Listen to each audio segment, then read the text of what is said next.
April 4, 1968, Martin Luther King, a staunch defender of Black American rights, was shot in the head in front of his hotel room in Memphis. The disappearance of this icon, the Nobel Peace Prize winner who is not yet 40 years old, arouses the emotion of the whole world.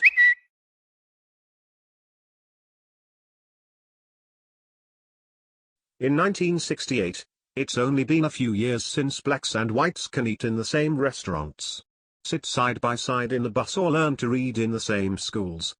The country is barely 100 years out of racial segregation. Racial segregation begins shortly after the American Civil War. This civil war between the North and the South of the United States leads to the abolition of slavery by Abraham Lincoln.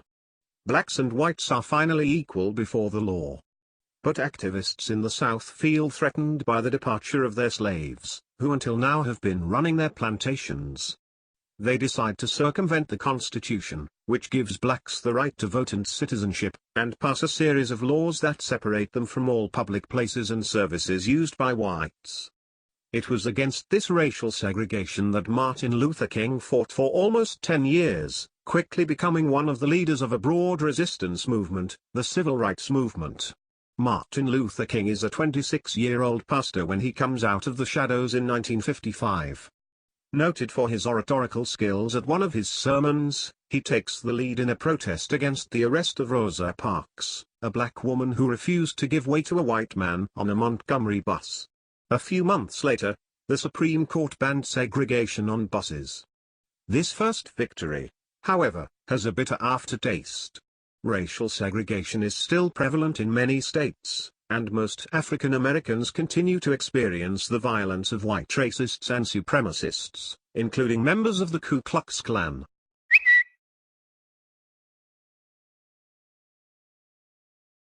The Ku Klux Klan is a secret organization, founded in 1865 by former Southern officers of the American Civil War. His goal, to ensure the supremacy of the white race they consider superior. Terrifying in their spooky outfits, members of the Klan rain terror with hangings, lynchings, massacres and humiliations. Yet, in the face of this violence, despite the arrests, death threats and bomb attacks, Martin Luther King continues to claim civil disobedience. Civil disobedience is a form of non-violent resistance. Inspired by Gandhi, Martin Luther King wants to convince, by the mere force of words. Don't let nobody turn you around, keep on to... Its peaceful marches bring together thousands of people across the country.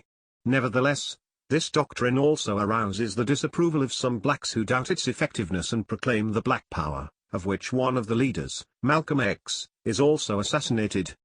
In 1963, the Washington March marks the peak of the movement. More than 200,000 people parade.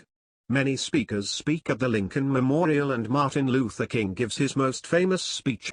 I have a dream. A year later, on July 3, 1964, President Lyndon Johnson signed the Civil Rights Act, which declared any form of discrimination illegal. 2 months after his death, the police arrested James Earl Ray, a white supremacist who confessed to the murder and was sentenced to life. But he goes back on his confessions, and some flaws in the investigation fuel the theory of a conspiracy, fermented in the highest political spheres. Free